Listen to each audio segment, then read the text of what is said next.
Hello guys, how are you? My name is SGP and it is good to be back again. Anyway, we bring you latest news from all over the world. So today we have something of importance that we need to discuss together. We're gonna watch this video together, and actually I'm expecting you to put something in the comment section down below. So before we go any further, please subscribe to my YouTube channel.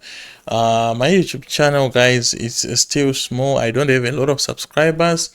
Please don't forget to like the video. Please like the video such that this video will be recommended to a lot of people. Anyway, I was going through some stuff like what I normally do each and every day. Then I came across this video that I want you guys to watch. So this video is about Julius Malema. Julius Malema was on Hard Talk in South Africa. Of course, the British journalist came to actually interview Malema concerning the power crisis in South Africa.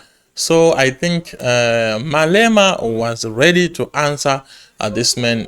I've been watching many interviews done by this British journalist.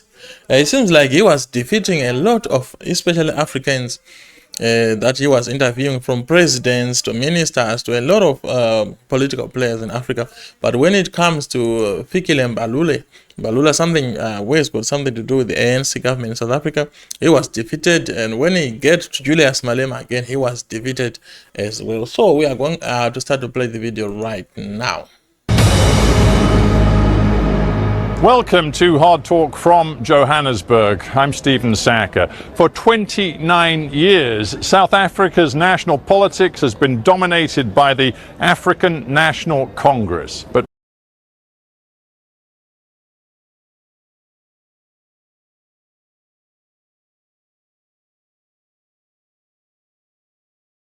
right now, the ANC is in big trouble. A protracted energy crisis is doing further damage to an economy already hit by shocking levels of unemployment, inequality, and corruption. Now, if the ANC is faltering...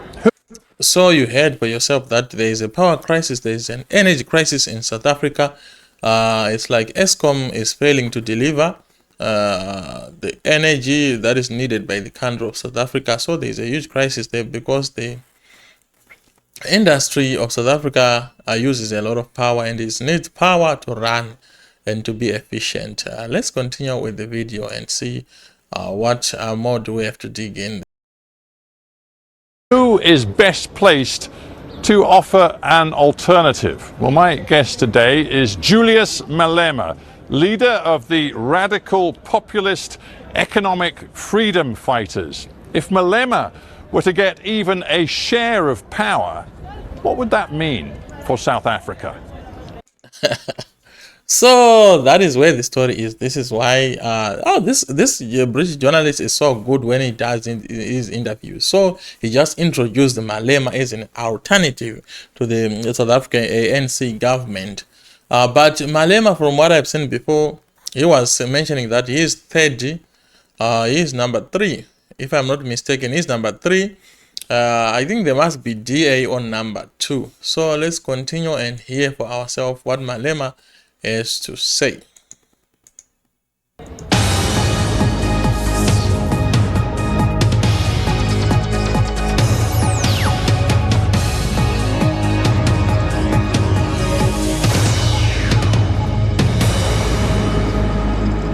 Julius Malema, welcome to Hard Talk. Thank you very much.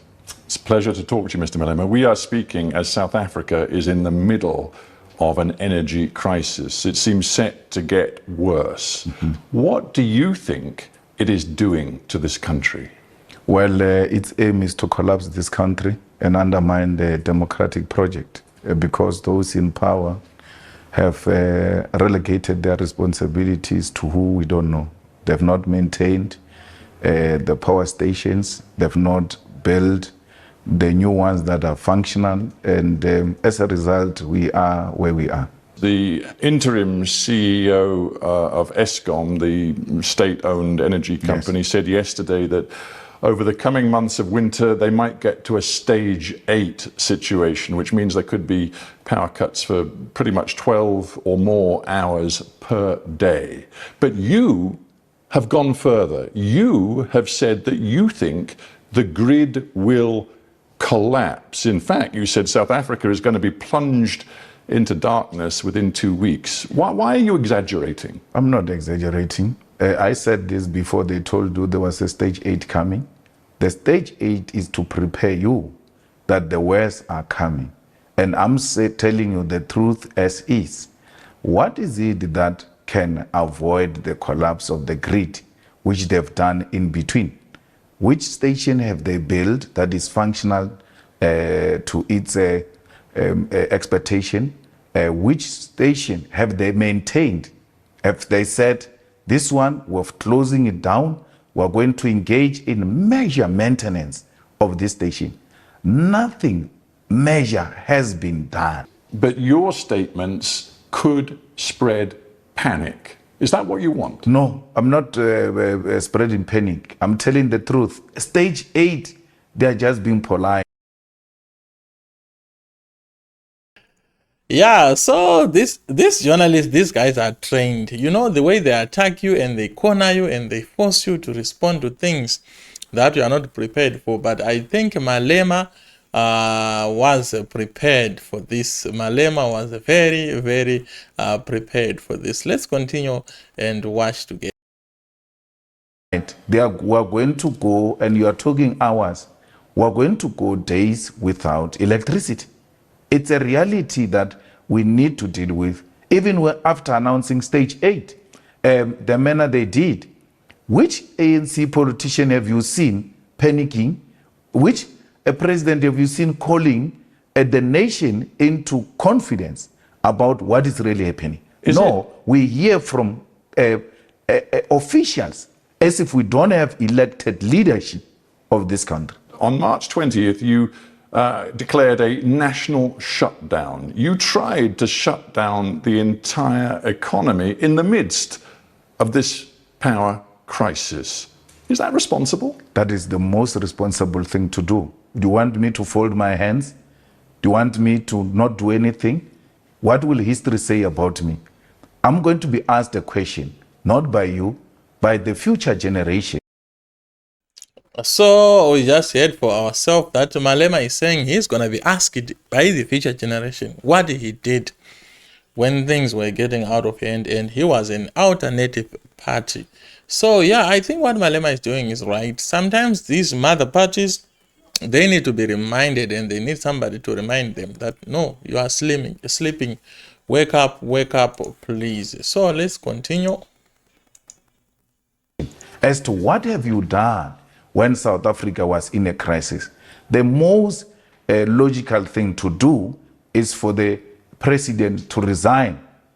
Was it in Britain where we saw prime ministers in a short space of time resigning one after another because they realized they were not about to carry the national agenda? So in case you were following the British politics, ministers were resigning over there in a few days of work because I think they were finding it difficult to navigate in the politics of United Kingdom. So yeah, let's continue with the video and see what's going on there. The president is not carrying the national agenda. We need a government of national unity, constituted by all of us, who are not driven by political parties. So Malema is advocating for a government of national unity. I think we saw the government of national unity happening in Zimbabwe, and there were great strides of positive changes that took place there. So I think this might be something else in South Africa, because South Africa is a rainbow nation. When we say rainbow, we mean that a lot of people, a lot of races are involved in the country of South Africa. So they need to be involved in each and every decision that is made in South Africa. Okay, let's continue with our story. Interest, but the interest of South Africa to resolve this immediate crisis, which will affect all aspects of our lives. National unity, Yes. you say. You also said at the time of the national shutdown, this shutdown is the beginning of a revolution. No one can stop it. No army can stop it. No police can stop it. Some of your members put out videos threatening to beat up teachers and police if they went to work. One even threatened to beat up pupils if they went to school. And you talk to me about national unity? But that video of a person who was threatening to beat up pupils if they go to school is an old video. I think Hard Talk should have done its research. So here comes Malema defending his party as always.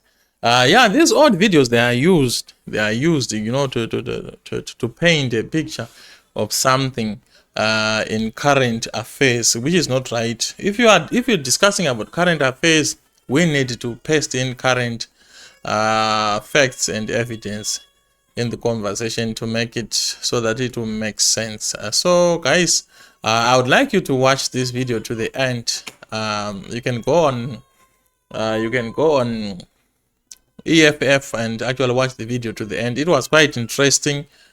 So guys, until we meet again, don't forget to subscribe to my YouTube channel and follow it. Thank you so much.